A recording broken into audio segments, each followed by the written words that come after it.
Pete, welcome to the Den. Thanks for having me. So, listeners, Pete here is our Rick Rubin. Pete is the man behind how we've been able to scale profitably through paid ads. So, I know paid ads is a massive focus for us in our $1 Million Studio program, but also for any business owners listening to this. Fucking ads have changed if you haven't realised. So, Pete is a weapon on this. We're both on the spectrum, probably. Yeah, and definitely. We are...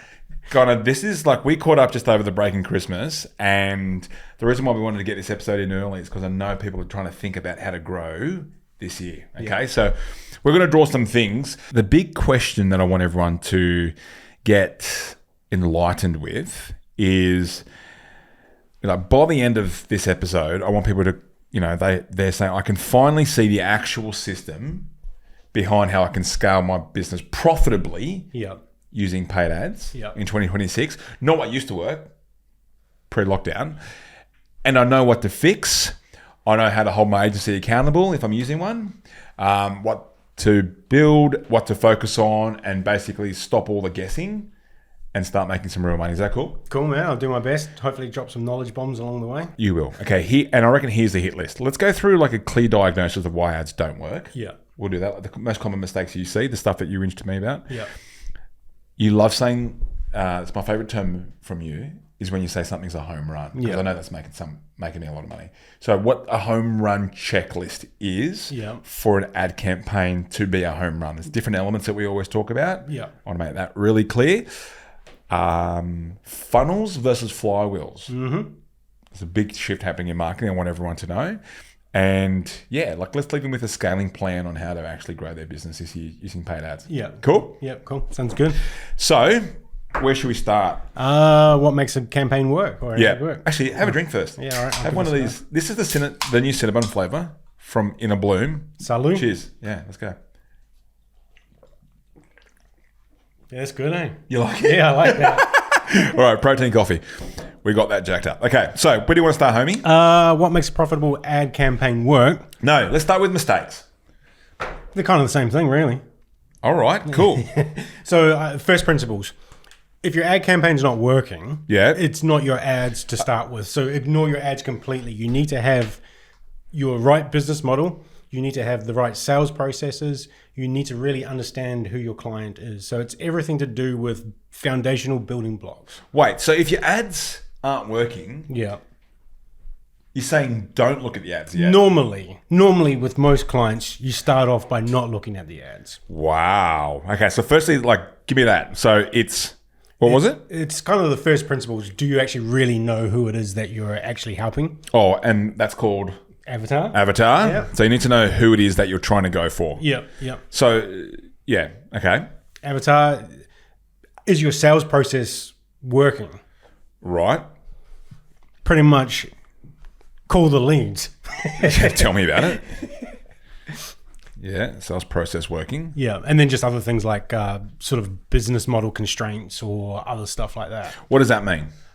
So some people want to scale their ads so they can get more leads, but they don't have team members that actually can take the call. So it's an actual constraint of resources. Oh, so resourcing constraint. Yeah, or if the pricing isn't right and things you can't actually scale because your business model pricing isn't right and stuff like that. Resourcing. Yeah. YouTube, Spotify, if you can actually watch this. We're drawing at the moment on a big sheet of paper, resourcing constraints. So it's not very sexy stuff, but that's... Hang on, so you're saying if ads don't work, if your ads aren't working, because plenty of my people, dude, this is what they say to us, okay? I've been burnt by agencies before, ads don't work, blah, blah, blah, blah, blah, which I totally get, and sometimes it's not the agency's fault.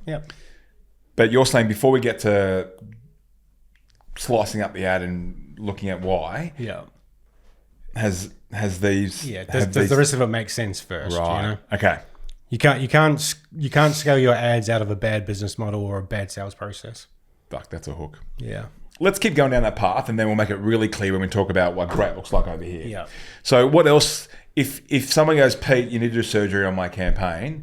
What are the first few things you're like? Okay, let's just what are the first things aside from Avatar and sales process and pricing stuff? So it's just so if we go very tactical on ads, just making sure they've got right campaign setups. And by that, I'm not talking about some super fancy. You must have exactly 5 ad sets, 5 ads, this, that, another. I'm just saying, are you doing a conversion campaign for lead gen? Are you doing some sort of retargeting? Yeah. Okay. So, what do you call that? Like setup. Setup, and it's not a fancy like you can buy courses where it's like you must do $2 a day on one ad set, turn it on at exactly 12 o'clock, turn it off at 8:30 if the click-through rate's 2.5%. No, really, it's just like. So you're saying like just keep it simple. Keep it simple. If someone needs to learn how to actually do the setup, that shit's on YouTube now, right? Yeah, YouTube or ChatGPT can help you with technical setup. You should never need an expert for the technical setup because the answers are there. I agree. And just for context for everyone, studio owners have never seen ads manager turn up to us every single day, and within about a week they're setting up campaigns. And that's not because it takes them a week. It's just that's just where it sits in the curriculum, like the roadmap. Yeah. When they come to us, so anyone can actually do this. Yes. Right. Yes. So assuming the setup's right. Yeah. Then why would their ad campaign not work? Then it comes down to essentially strategy connecting to copywriting, avatar. Basically, your messaging isn't specific. Ah, preach.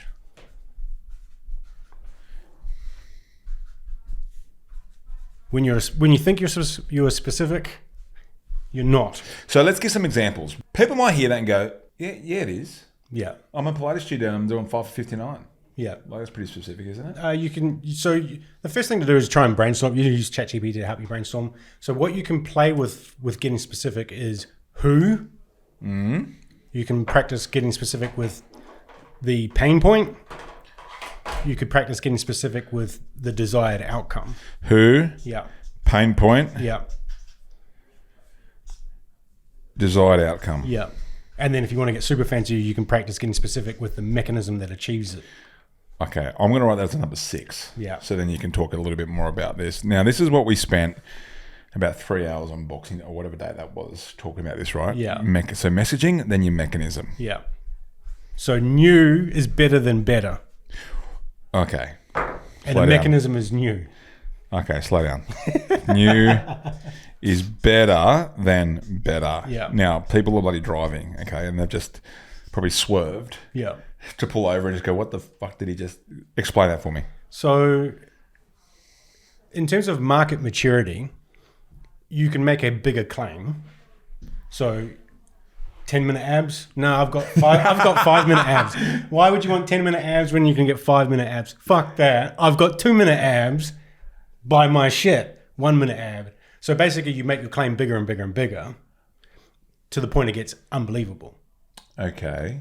So you can have a mechanism. It's a new way to achieve an old result. Or essentially, if you're saying something slightly different from the rest of the marketplace, you're getting heard. So when you say exactly the same as the rest of the marketplace, they've heard it all before, and the default is to ignore it.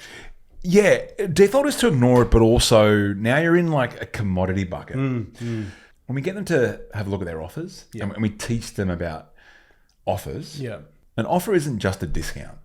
No. A trap the industry is in at the moment, I'm talking about the health and wellness industry, is that they're selling access rather than a pain and outcome or a mechanism. What got us out of a fucking hole with my first gym in 2017 was to come up with, now I'm realising, was our first mechanism, which was the 28-day kickstart. Yeah, there you go. Now I know that's a wrap. We might be able to call that a wrapper now, but within the kickstart, there was 4 different things they had to go through, which created an experience that was our way of doing things. And so that our way was the reason why you didn't achieve results in the past at these other gyms, because they didn't have these things. Is that what you're referring to? Yeah, 100%. So that's basically the secret behind everything. This whole part here is the secret behind everything. Mechanism or who, pain point, outcome, and essentially practicing different layers of specificity with all of those. Okay, so I'm going to highlight these. The 5 and 6 is the secret. Now, I can tell you right now, Sophie, we're live, quick. Told you, we're unfiltered. Combined with offer. We haven't put offer yet. Oh, wait. Hang on, wait. Friends, Soph's just walked in. So hang on, mate. So 7 offer. Yeah. Is it going to be an 8 because we're going to run out of here? I don't know. I'm just ranting. Okay, 8 offer. All right, so while you're here. Yeah. Just stay there. Yeah, good. So Pete's just dropping some bombs here. That's why his nickname. Anyway, we won't go there. Messaging isn't so. Once the setup's sweet, messaging isn't specific. The who's not there, not specific enough. The pain's not there, and there's no specific outcome. Plus, mechanism, which is like key stuff, but also like the offer within that, not just or for us the Saturday program. Like, is that a mechanism? That's definitely a mechanism. Yeah. Or like say for talking about sell by chat, that's a mechanism. That's a new way to achieve a sale. Gotcha. So. Pete was saying that 5 and 6 are the biggest things that either will hold or create a home run. Now, I'm going to ask you for a number, but not a story, okay? Think. So I'm going to ask you the question, and then I'll give you the 3, 2, 1, okay. And you're going to give me a percentage. All right, got it. What percentage of our clients in the academy would have those 2 things dialed in? Wait. I've got it. Oh, you got it? Yeah. Now, obviously, we coach them, so hopefully it's not 100%. Wait, you said how many have them dialed in? Yeah. Okay. How many of the ones that are struggling with lead flow have them dialed in? Ready? Here we go. Okay. 3, 2, 1. 0. 0% when they come to us, and then I think once they get off the ground with something basic, they neglect to come back to this and actually tidy it up. And something that I always talk about is like, I remember you and Ben like sitting like this in our co-working space all the way back when, fucking trying to figure it out. Like what they see now is 1,600 leads a month. They don't see what the hell are we doing in the 10 different names that we had for the mechanism. I'll get in there. Everyone just saw that on camera. Awkward. But no, that was like various different businesses. I hate this person that I'm working with now, or this kind of person. So shifting it and figuring it out, like it takes time. I think a lot of studio owners try and skip that part, and they think the symptom is low lead flow and poor performing content, but the actual issue is that they're missing this. So I'm constantly saying, if you can't clearly articulate to me who you serve and how you fucking help them with the issue that they've got. Oh, so this is the who. I'm YouTube, Spotify, I'm pointing at shit. So the who. Yeah, it's like who, what, and how is what I talk about. Who do you serve? Yeah. What are you helping them solve? That's and how do you help them solve it? Okay, this is the how. You can get them to go from sad face over here to happy face over there. And so we often talk about it as like your 3, 4, 5, I don't know how many steps, proven process to help someone go from here to there. Mm-hmm. That's what that is. And how do you convey that you do that better than anyone else in your area? Because your biggest competitor isn't your competitor, it's how different you look to them or how similar. So that's what they're missing when they have a lead flow problem or a content problem. Are we done? And anyway, I've already fist bumped you, so but I will just tell you need to like wipe that. What? What? Gee, I'll tell you that. Well, what is it? We'll edit that out in the post. What? I don't know. Booger. They've got a boogie. Oh, fucking hell. Unfiltered. All right, offer. What else? Offer. That. So that is the building blocks. Yeah. Like literally, that is the building blocks for everything. What's like a bad offer? Like, is there a good offer versus a bad offer? Surely. Absolutely, there is. There's probably context for every person. And also, offer doesn't necessarily mean, in the context of advertising, offer doesn't necessarily mean what you sell them. Like, so if you're doing lead gen, lead magnets, that's an offer. Oh, gotcha. But can we agree it's not just... It's not discount. It's not discount. Yeah, exactly. You can present a discount, but that's not the answer to... Like, if I ask you what's your offer and you just give me a 50% off. Yeah. That's just a discount. That's a discount. And there are better offers than not, in our experience in the academy, because we see the data. And yeah, typically it's not access-based stuff. It is this shit. All right. So that's what doesn't work. Yeah. You nailed that. So, oh yeah. To use the metaphor for all of this. Yeah.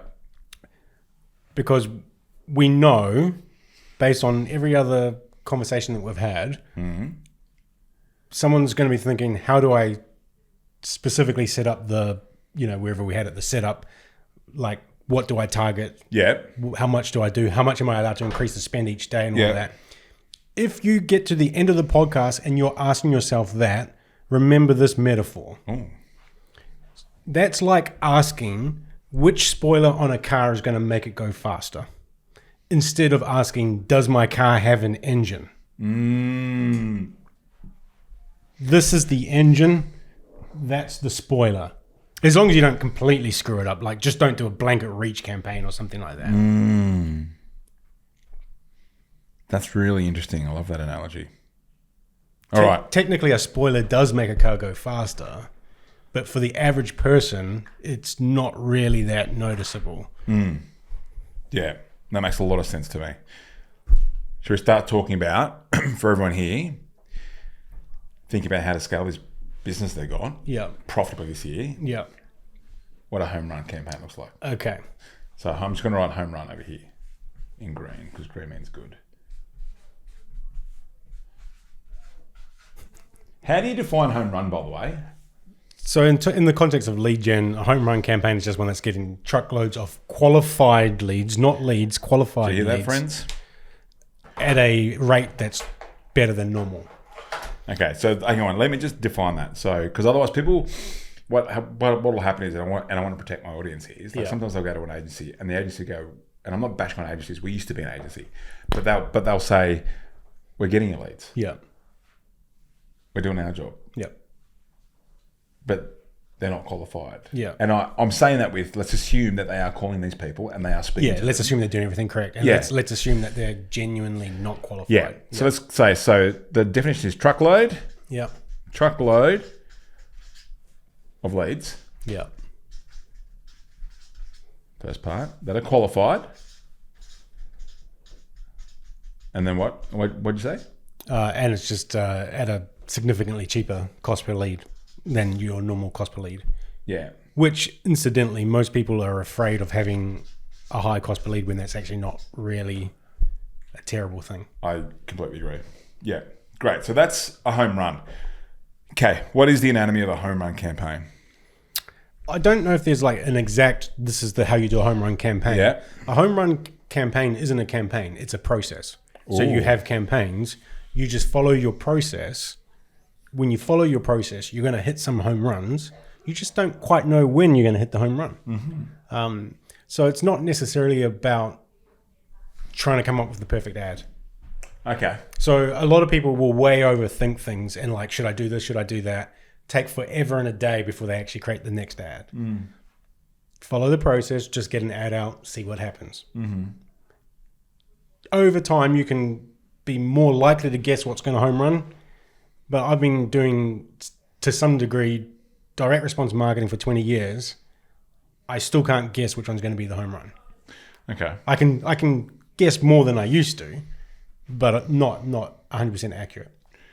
So, what are the elements that kind of stack it in the favor?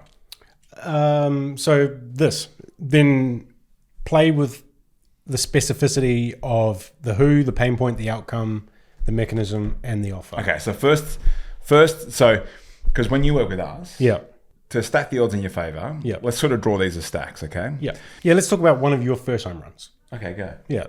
So we'll talk about home run on lead magnets to begin with for you.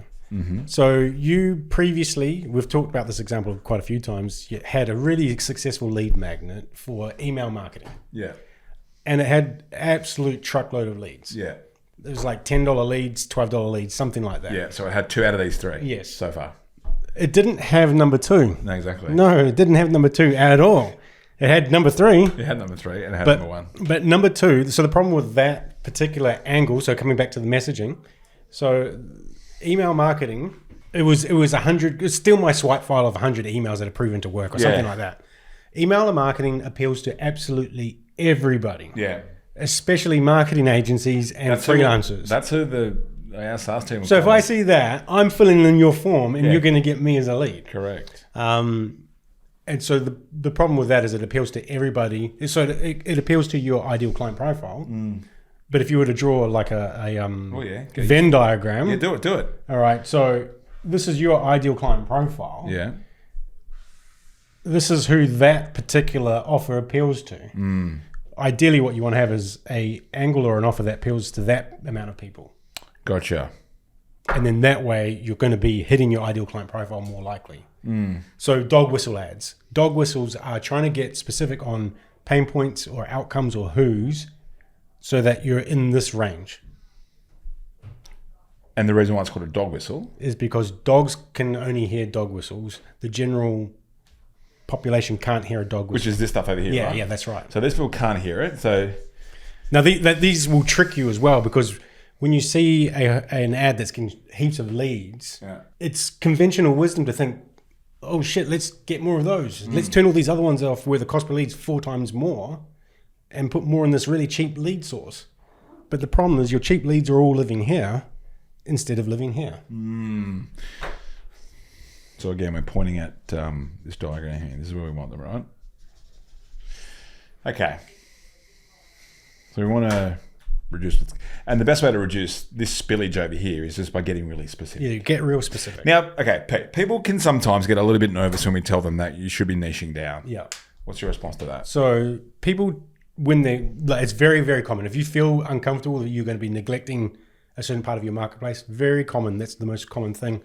And people they think of it like they're getting married instead of just thinking of it, I'm going to choose an ice cream flavor to see if I like it. It's not a big commitment. For an ad, you turn it on, it gets a result, or you like the kind of conversations that you're having, you're getting sales from it. So you keep going, or you don't like it, you turn it off. If you like Rocky Road ice cream, or you buy it to taste it, you like it, you get it again. If you don't like it, you throw it away. And then you get the best flavor in the world, which is rum and raisin. That's a big call, dude. That's a massive call. As a kid, I hated that. I actually remember as a kid, anything that had raisins. I remember someone, my friend's dad, offering me some chocolate, and my eyes lit up, and he said it was fruit and nut. I was like, no thanks. Even as a kid, I was like, no, I'm not. What about now? Rum and raisin, I'm still in for. Yeah. Fruit and nut, so. Yeah, okay, good. Anyway, that's a digression. So, hello, welcome to the spectrum. Welcome to the spectrum. First thing we're going to do, part of the process, the home run process is, first thing is we get specific on our messaging, our who, our pay, and the outcome, and the mechanism. Yep. And the offer, right? Yep. What's the second part of the process? Then it's just testing and see what works.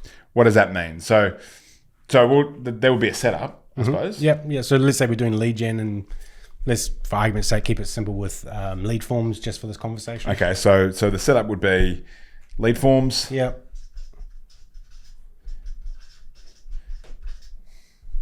Then if we're talking gyms and stuff specifically, negative exclusions are your friend. Here we go. For the nerds out there, listen up. Negative exclusions. Explain that one. So your location targeting isn't your location targeting. Your location targeting is a suggestion. Wow. Is that because of an accuracy problem? Partially, but it's also because Facebook just wants to try and spend more money. Okay, so on behalf of one of our clients, plenty of our clients, I got a lead and I called them and they were out of the area. Yeah. The ads don't work. Yeah. Response? So you'll never get rid of it completely. It happens sometimes.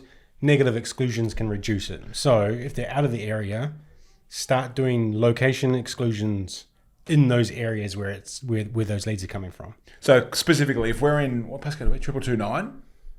If we're in 2229 now, instead of saying that we want to pin to 2229 and within a 5-mile radius, you're saying that we actually... So you do that, and then in addition to that, then you start excluding all the other postcodes or whatever you want to do. Okay.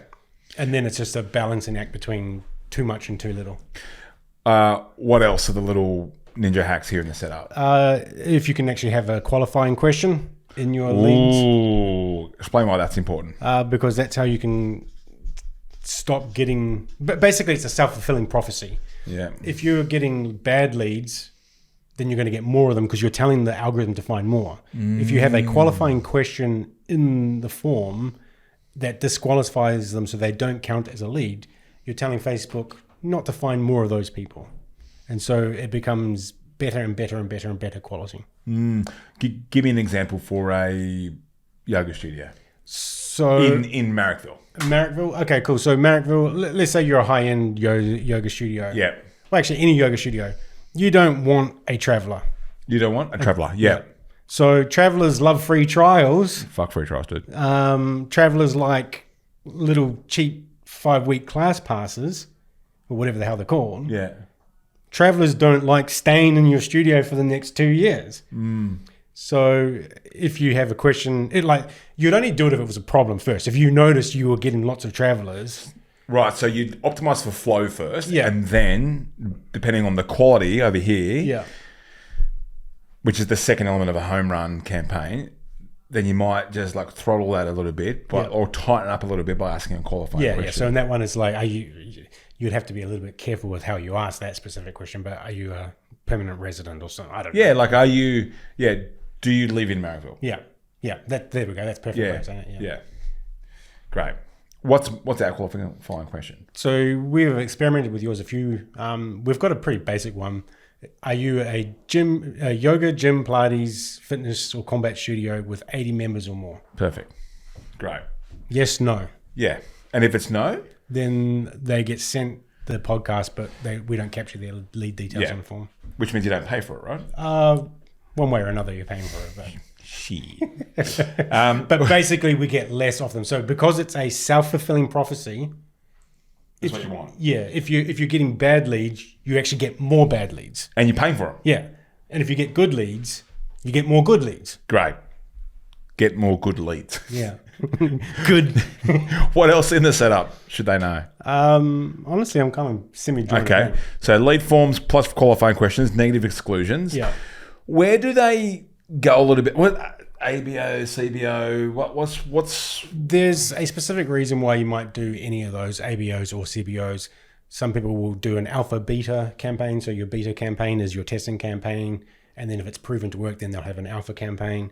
Some people go ABO and just have like $5 a day each campaign. You do you, boo. So you're saying it doesn't really like. Assume we've got this in place. Yeah. There's reasons for it. It's hard to answer as a general sweeping statement. What I typically do with you is a CBO campaign where I have a minimum daily spend on each of the ad sets. Just explain what a CBO is. So campaign budget optimization. Yeah. Actually, they don't even call it that now. I'm too old school. They call it Advantage Plus or whatever the hell they call it. That's right. What does it mean? So basically, at the campaign level, spend this amount of money. How you choose to do it, Mr. Algorithm, between any of these ad sets, you do it. So if you want to spend it all on this ad set and not that ad set, do that. So let's say if we had a campaign that was $100 a day, let's say we had 3 ad sets. I'm going to tell it, CBO, spend $10. You must spend a minimum of $10 a day on each ad set. And then the rest of it, I don't care where you do it, just spend it wherever. That's pretty much what I do with you 90% of the time. Okay. As you're saying this, Yeah. how long do you think until we won't even need to touch any of this shit because of AI? It's the AI is already better than us. The only reason why we need humans now is because the AI is not trying to get us the best results. It's trying to get Meta the best results. Wow. So put that into practice again for the yoga studio in Marrickville. What does that mean? So they're basically trying. They've got to try and get you good enough leads, but they're also got to try and fill their placements and maximize their ad revenue to keep their shareholders happy. Then on top of that, they're also just trying to keep it simple for the layperson, so that they can have more people using their platform. But like if we go back 10 years when I started fucking around with ads, Yeah. it was like a black box. Oh yeah, it was. So back in was the like old day, wizardry. it was very manual, very like looking at numbers and analyzing stuff. And But what you're saying now is like you can almost not fuck this part up. yeah, that's right. You can't. Well, within reason. I'll try. Within reason. Okay, so get specific, then the setup, and then the third thing is testing. Yeah. Now, for a general, again, yoga studio, Mr. or Mrs. in Marrickville, Yeah. they're always called Flow something. So or Rejuvenate or something like that. Rejuvenate Flowville. Let's go with that. Yeah. A Mythical Studio. How much should they start testing with a day? Like how much money? What does the color blue taste like? Yeah. People always respond bubblegum. That's not bad. Yeah. But that's the answer. Like business objectives. How many sales are you trying to get? Yeah, there we go. How much capacity do you have? How many sales calls can you handle? How much can you afford per lead? That's the answer for how much you spend each day. Now, if you're just really starting off and you don't know how much to spend and you're just doing it just for the sake of it, $50 a day maybe. Yeah. Yeah.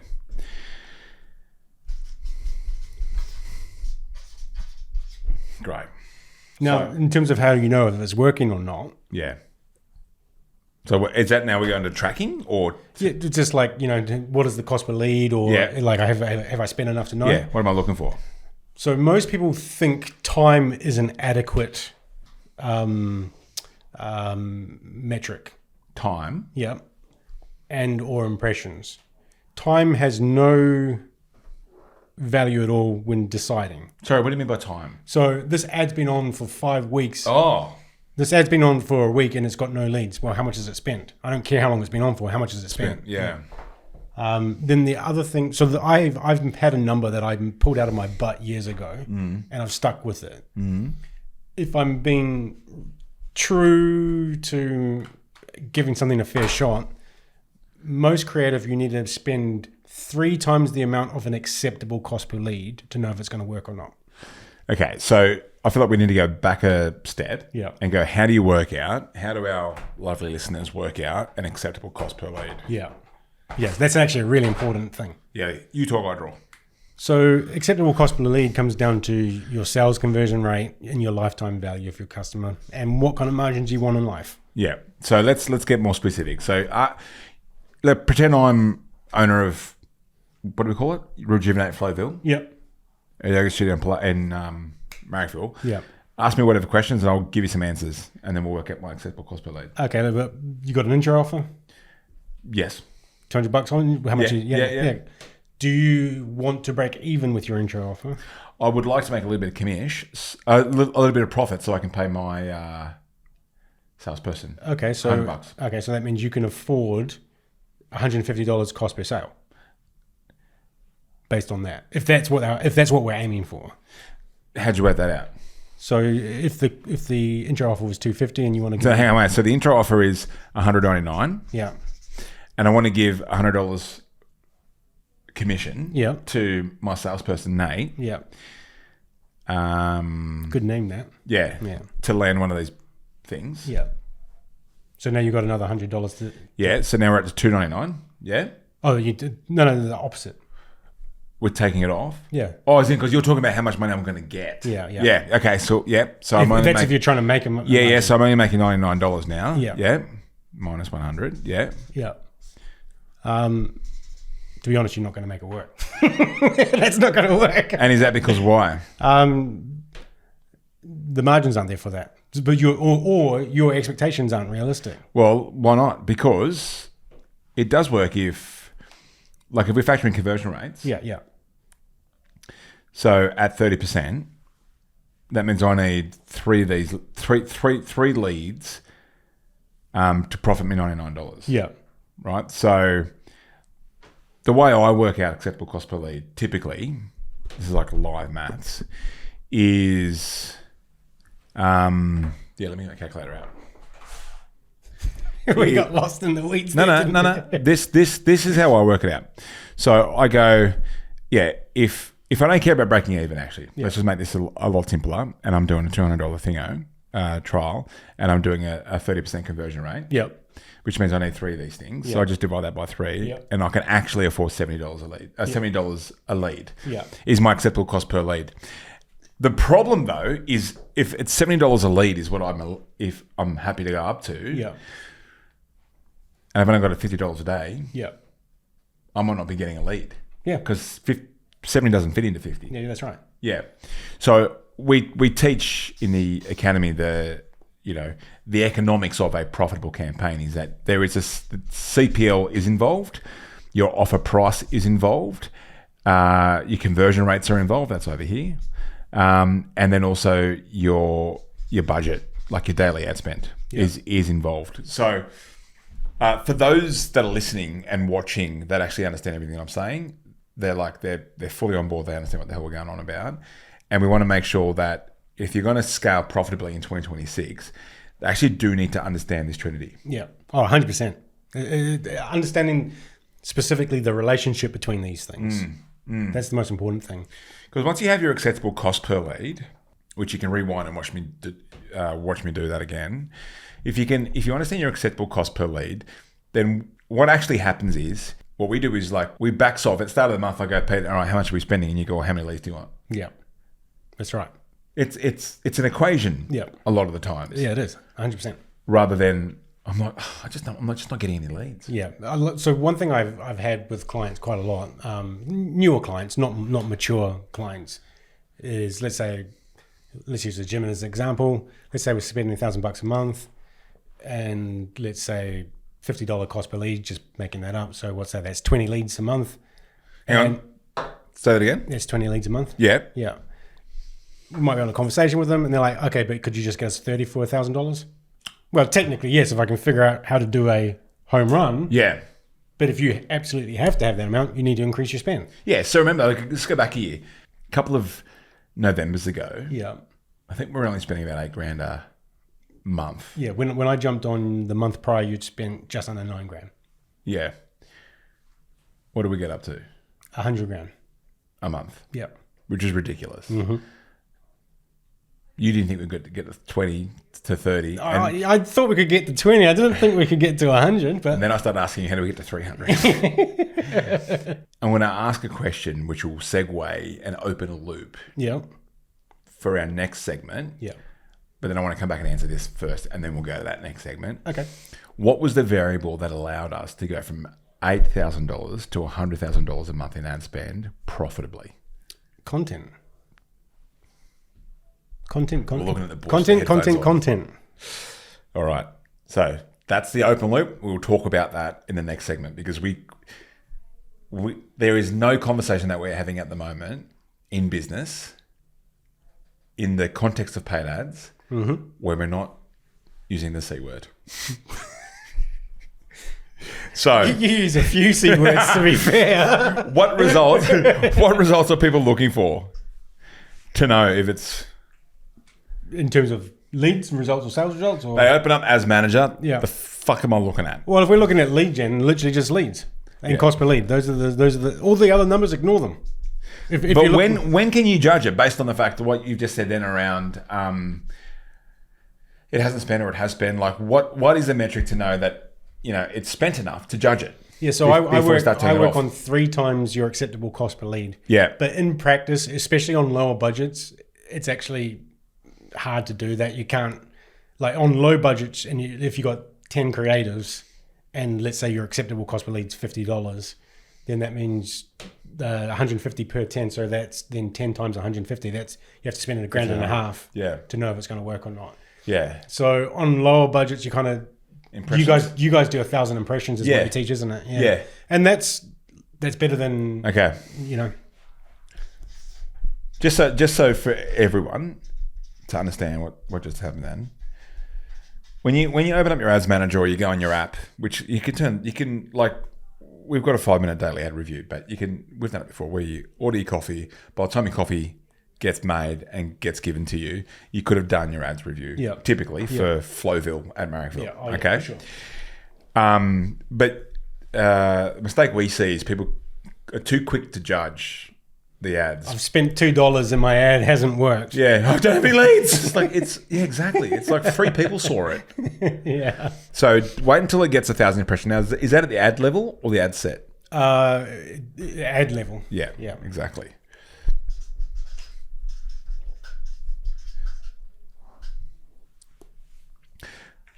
This is okay. So listeners, I'm just going to summarize before we go to the next segment, which is going to be like how important is content at the moment.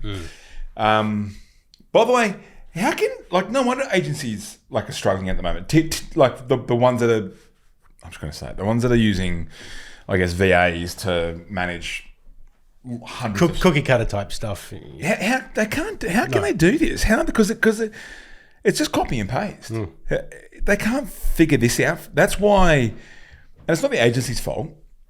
It's just the model's not set up to win between the agency and the client, right? Yeah.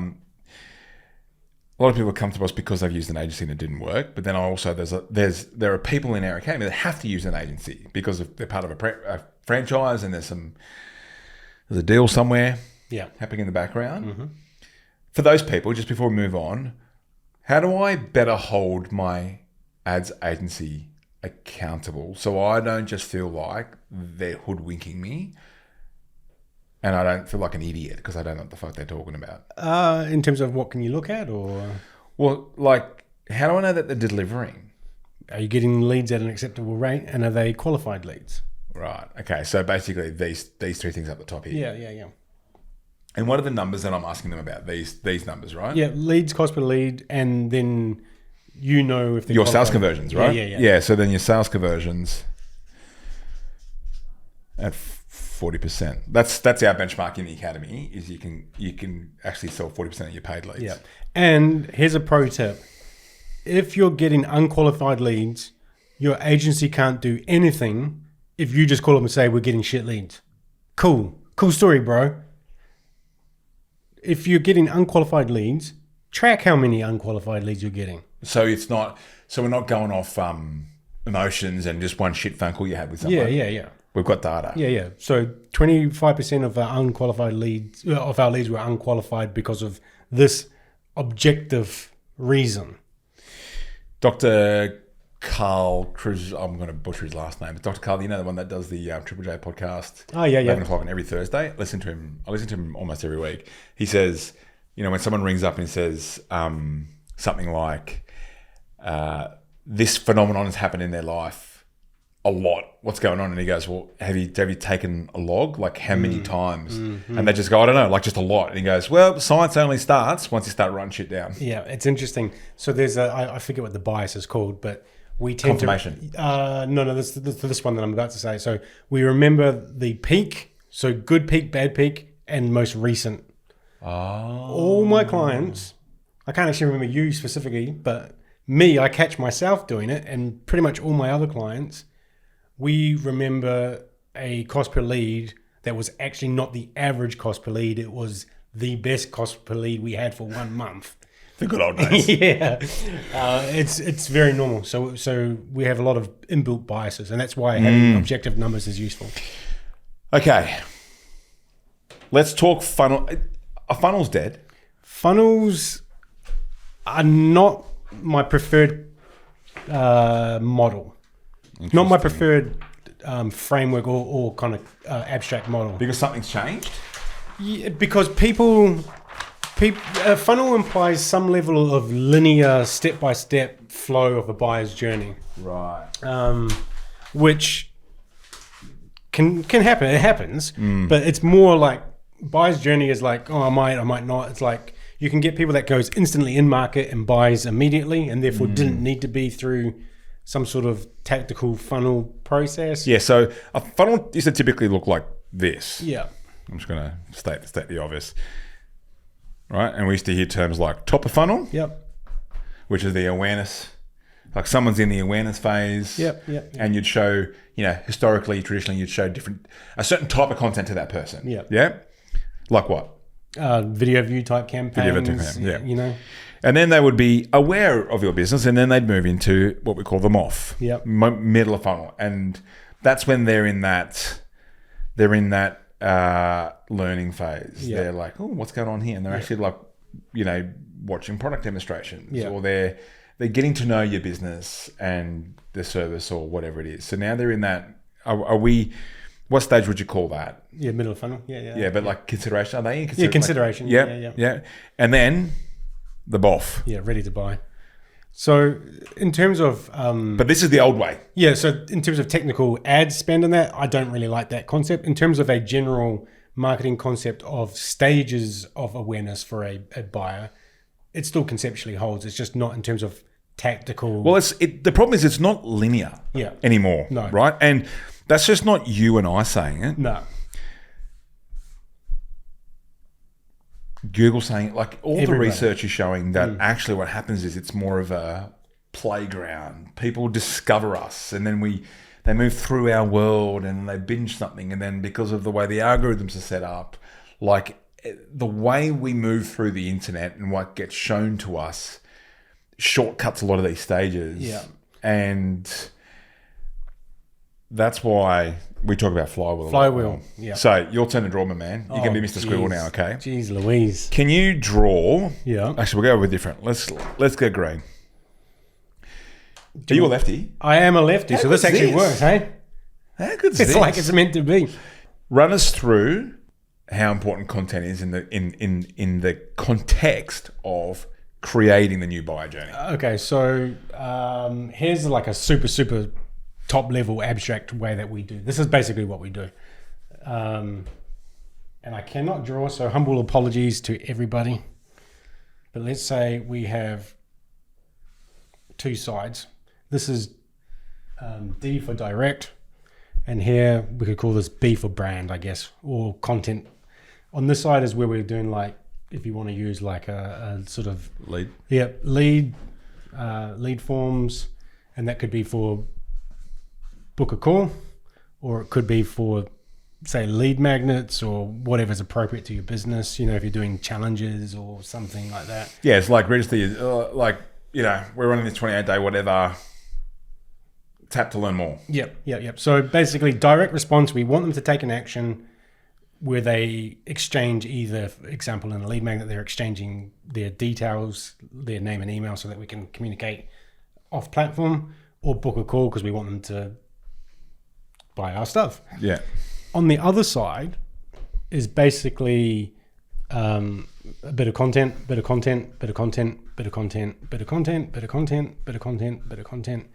and these all connect to each other. So if anyone has accidentally, God forbid, accidentally got into Doza's I'm so sorry. content flywheel, you're not getting out. You will have seen, if you've been in it for a while, hopefully I've jammed at least 50 bits of value add content in front of you. Are you genuinely 50 bits? We're getting on average about sort of 30 bits of content so the averages lie. The average human being has less than 2 arms and 2 legs. If I cook a pie out of the freezer, I take a pie out of the freezer and put it in the oven, and I burn it, but in the middle it's still a little bit frozen. On average, it's cooked just right. So averages, so we can see the average amount of sort of frequency people have seen, but in reality, what actually is happening is 25% of them have seen like 30 bits of content, and then the other 75% have seen like 5 or 10. All right, there's an important point there. I'll come back to it, friends. So essentially, we want them to see lots of different content. So different is better than frequency. Unique number of unique pieces is more important than how many times I see the same piece. Yes, we don't want people to see the same piece. And the algorithm's going to try to get... Why don't we? Because we want to consume lots of different content. We actively are interested in content. But we get pretty bored of just seeing the same thing over and over and over and over again. Plus, we have different problems that we want solved. So your audience has a sales conversion problem, or they have a churn rate problem, or they have lead problem, or they have a staff problem. So we just create lots of different content that solves all their problems. So for Mr. or Mrs. Flowville, the mythical yoga studio in Marrickville, my people might have a flexibility problem. They might have a mindfulness problem, like a mindfulness thing to solve. They might have a, life's hectic and, and it's a movement in my life. Like there's different, so they're the types of, rather than showing the same thing 50 times. Yeah, and with that as well. So part of the content that we show is, essentially what we want with the content is to prove that you can help them by helping them. Okay. Or we want to prove that you can help them by showcasing how you have helped other people just like your ideal client profile. So it's like social proof as well as educational, entertainment stuff. Yeah. And so that's the building blocks. And then, so we use our direct response to build our audiences to come over to here. Is that retargeting? Yeah. So this is all, our content that we do is all retargeting. And you actually have another little flywheel in the middle where they get even more content. This is all the podcast episodes and long form content for people that have inquired recently. Oh, so that's like a high intent retargeting. Yeah, really high intent person. So we just want them to make sure that they really understand what Geronimo Academy is all about, and they know if it's going to be a good fit for them. So that in the perfect world, and it's never achievable, but in the perfect world, I want the person to know everything so that you don't even need a sales call. It's never achievable. Well, it could be achievable sometimes, but that's what we're aiming for, so that when the salesperson has the conversation, in the perfect world, it's just answering one or two questions and then, yeah, this is a good job fit. Done. Now, I'm sure if we talk to the sales team, they'll be like, Peter, you're not achieving that at all. Well, I'm sure if we, sitting in Carly, and I know we're live, ask her to walk in with what our sales conversion rates are. And it's because and just the audience, like for context, we've grown, I'm going to write a number here, we have grown 500% year on year. We did not get any better at sales. We did not get any better at coaching. We did not get any better at business. We got better at content, and Pete just doing the blowtorch thing. When our beautiful prospects get into our world, get into our sales pipeline, the ones that obviously have binged 7 hours of stuff, or they've gotten to that inner wheel over here, they just turn up and take my money. Yeah, but basically they just have one final question, or where do I sign? Yeah. And you know what I love the most? So I am in the chat with the sales team to see, basically I'm there to see if they're getting the right kind of qualified lead coming in and all that. And they leave really great notes. And the thing I love the most, I binge watched Paulie's podcast, and I was like, wow, that is amazing. Like, so the actual sales conversations are talking about the content.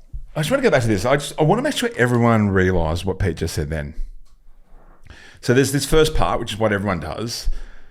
But if anyone's sitting around wondering how important content is, what we do over here and what we've been doing with our kind of more advanced clients is we help them build this content flywheel with 50 bits of content. Now, 50. So if that's what I'm trying to get them in front of. You've actually got about 400 bits of content that I'm actually turning on and off in the last 30 to 60 days. So that's how much they've seen, not how many they have been on. Carly's just walked in. Yes. What's our sales conversion rates? So our sales conversion rates, our close rate on a growth call is at 79%. Yeah. Our triage. That's cool. 79%. Is that decent? Yes. That's a bit lower than it used to be. Yes. Oh gosh, things are just slipping around here. Yeah. What do we get to? What's so it's between 79 and what? 91. 79 and 91. It's amazing. It's incredible. It's literally. This isn't about like how good we are at sales. No. What I'm saying is like, but historically we've always been around. But this. Yeah. Well, give some credit to the sales No, team. of course. But They get plenty of bloody credit. what it is. That mob. It's holistically. There's a marketplace of people that want to buy something. They just need to know who to trust before they buy it. Trust, dude. Thank you, Carly. No worries. Trust. That's what's happening here. So what's the big takeaway for the listeners out there around what the frick's just happening over here in the B part is that they've got to do content. Yeah. And like, what about, so can they just all of a sudden take all their content that they're currently doing with like shots in front of their logo, the content that they are posting is like member updates and like no towel, no training, timetable update, like that's It's better than not having anything, I guess. But you probably want to improve it a little bit. You know? Yeah. So So that's the first thing, guys. Is like you got to know what content to create that creates this help proof or social proof. Yeah. It's literally that's everything summed up. Yeah. It doesn't. You can get way more complex, but if your content helps them achieve the desired outcome, or if it proves that it's happened. Now, for a couple of of the geeks in the audience, shout out to the geeks. When you say they're all strung together, what does this looks like a fucking ring rosy. What do you mean they're all strung together? What does that mean? But basically, we're turning on and off content all the time. So if you ever go and look in how many bits of content you've got turned on, in another 7 days, another 14 days, it's going to be completely different what's turned on. And why is that important? Because we don't want them seeing one bit of content 20 times. We want them seeing 20 bits of content. Yeah. Is it set up so like if I watch that, then I'll see that? Technically, it's not linear in the way that I've put it. Good. Yeah. That's me just trying to make I understand. Yeah. I understand. And then the ones that watch this will see the second part. Yeah. Well, you get into the second part if you've been sniffing around Book of Call. Oh, so if you actually submitted your details. If you open up the lead form for Book of Call. Because that implies a high probability of you being an ideal client profile. So this flywheel, I'm going a bit nerdy, friends. So for the percentage of you, this is deep in the weeds. Yeah. But for the percentage of them that are other geeks like us, let's just take this for 2 seconds. So who gets to see this first ring? So all leads, everything that's interacted with your lead gen stuff. Plus anyone who's engaged. So engaged and interacted. Yeah. So engage is a metric no one understands correctly, including professionals, quote unquote. Great. Engaged and interacted on this shit. Yeah. So engagement, just so everyone understands the definition of it, most of us think engagement means a meaningful human interaction with your content. An actual engagement is a 1 second video view. And so that also includes sort of audience network content where people are forced to watch videos and not your ideal client profile. It also includes, for example, if you've done a political kind of biased Instagram post where you're going to get just fights with non-ideal client profiles, all that sort of stuff. So it has a probability of being ideal client profile, but less of a probability of being ideal client profile than these people. Okay, so then who gets to see this one? People that actually open the lead form. Open lead forms, filled in forms, that kind of stuff. Okay, so if they're not what do we call them? Who? The people in the middle? Yeah. High probability ideal client profile. Yeah. Okay, something snappy there. High intent people. Yeah, high intent. Yeah. Like they've actually clicked on shit. They've clicked on stuff that was specifically written to be clicked on. To be interesting for ideal client profiles and not interesting for the broader marketplace. Remember dog whistles? Dog whistle people. Yeah. The dogs. Cool. We might be in the weeds, you know. No, this is good. I'm gonna rip us back out of there. So let's land this point home. Let's role play. I'm Mr. Flowville. Mm-hmm. I don't have time for content, man. Yep. You can't afford not to. Yeah. So especially with so-called Andromeda updates. Yeah. What the fuck is that? A lot of noise. There's been updates forever that are always life-changing and going to change the whole world and everyone's... Because people have woken up in sheer terror thinking that that's the end of their business. So the Andromeda updates first happened in 2024. We just didn't know about it. Yeah, people only started talking about it mid-2025. There was a additional update, but essentially the main Andromeda updates happened, what's that, a year and a half ago? No, more than that. Yeah. And people are talking about Andromeda from inside the ad platform. These numbers are actually humans. These are thousands of human beings. If you think of it more from the user experience and what's happening for them, essentially Andromeda is trying to get more content. So it's their attempt at content flywheels, plus in addition, understanding really niched pockets based on the language and stuff that's used in the ad and who interacts with it. And so what that actually means on the actual platform for the user is that it's more comparison shopping. So it's as soon as someone goes in market, so if you're a Pilates studio and someone clicks on your ad, that person is going to see another 5 Pilates studios in the next 24 hours, the next 48 hours. So what that means is 2 things. If they are a lead, call your lead. If you call them quick before the rest of the ads have come, you've already started the relationship. Shocking concept. Yes, call the damn leads. Yeah. But secondly, this is where the content flywheel now starts to show you that you're the real deal. You're legit. They can trust you. Oh. They understand what it is that you do differently. Whereas if you're always just like, buy my shit, they click in to fill in the form, then they get 10 other people saying, buy my shit. Whereas this is like, actually, this is how we help you. That makes so much sense. This is almost how you can manufacture trust. Yes. Well, it's not even manufactured because that implies some manipulation. It's not manufactured. It's genuine, real trust. But you're speeding it up. Yeah, that's a better. You're accelerating rather than manipulation. Yes, that's correct. Yeah. You're accelerating trust. Yeah. One more geek question. Yeah. What objective out of this first flywheel? What objective before? So you're out of flywheel because you have a sell by chat team. This is profile views for your Instagram, so that people can start conversations. This one inside here is a video view campaign, and it's not completely, but it's predominantly long form educational content. Video views, long form, and outside here it's traffic. Yeah, profile views. Yeah. Members. That is, I'm talking to my Academy members. This is the whole followers to dollars flywheel. This is you get your follows, and then we go into SBC over here. Solve that conversation. Yeah. That's the secret sauce. If they want to scale profitably in 2026, should they be afraid of paid ads?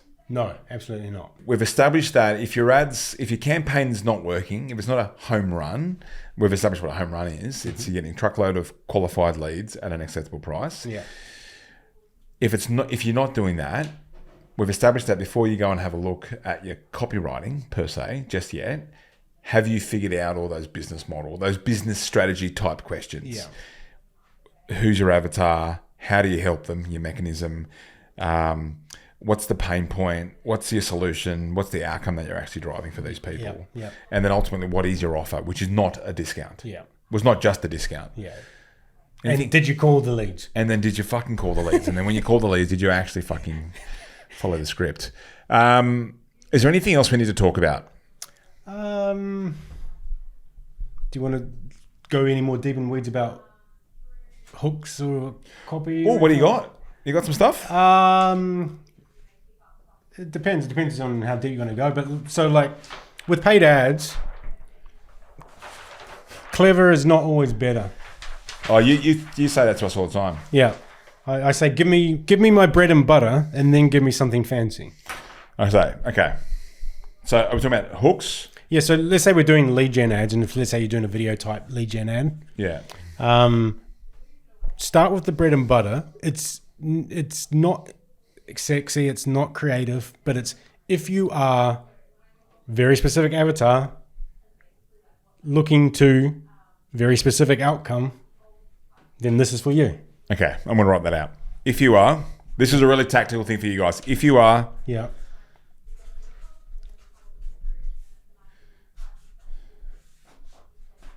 avatar, yeah. What's an example of a specific avatar for a yoga studio or a play studio? So you could be like what is it, premenopause woman? Yeah. Okay. Yeah. If you are avatar, yeah, and you want to achieve desired result, and you want to achieve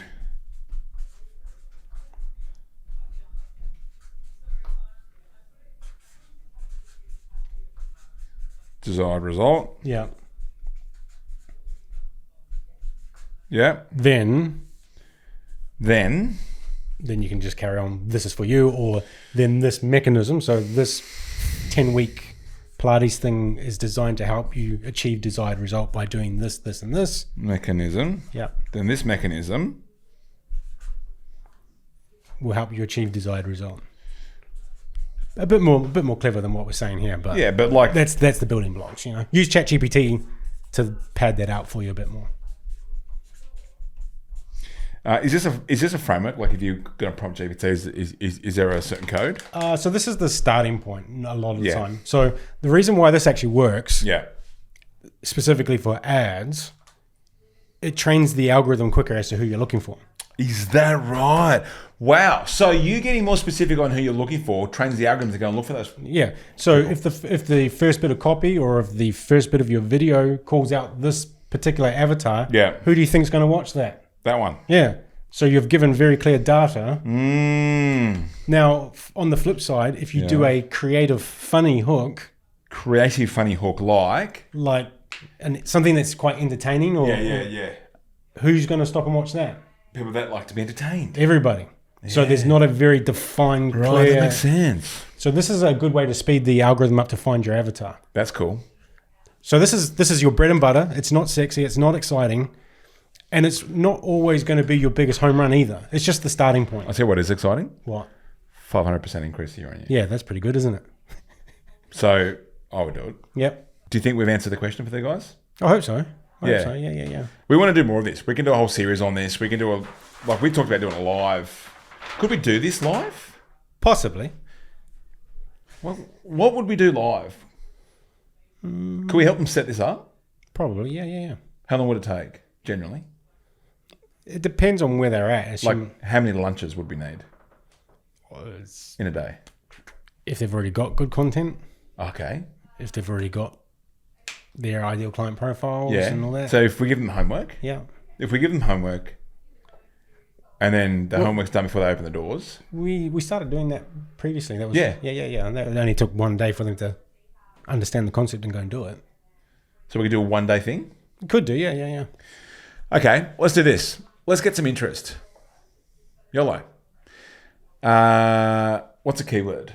If there's enough of you that want to do this, Pete and I will get up there and we'll do this live with you guys in some kind of an auditorium or something. Yeah. And you'll leave on the day and you've set up this content flywheel.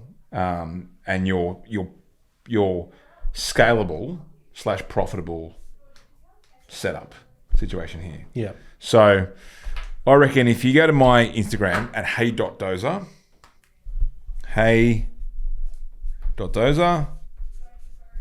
on Instagram and message me the word Pete,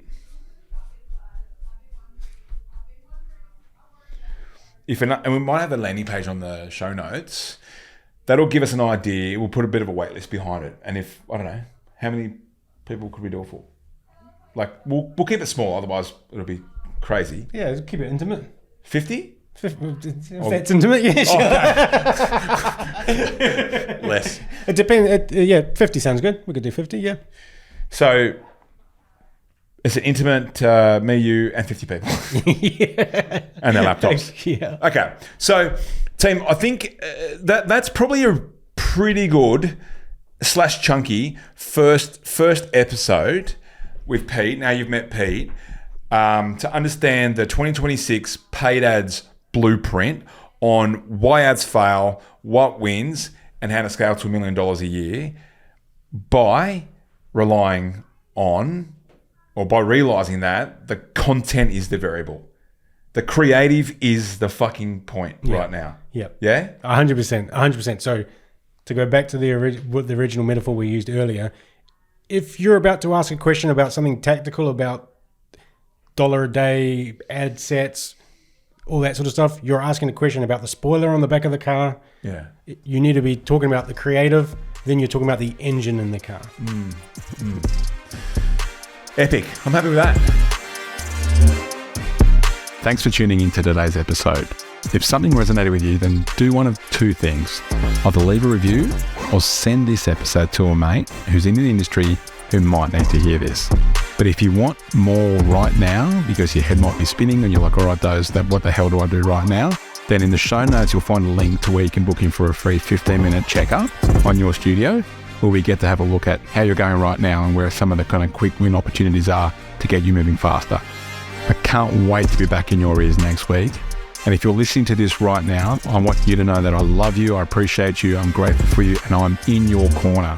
You are on the right track and I believe in you. So keep going, and I'll see you next week.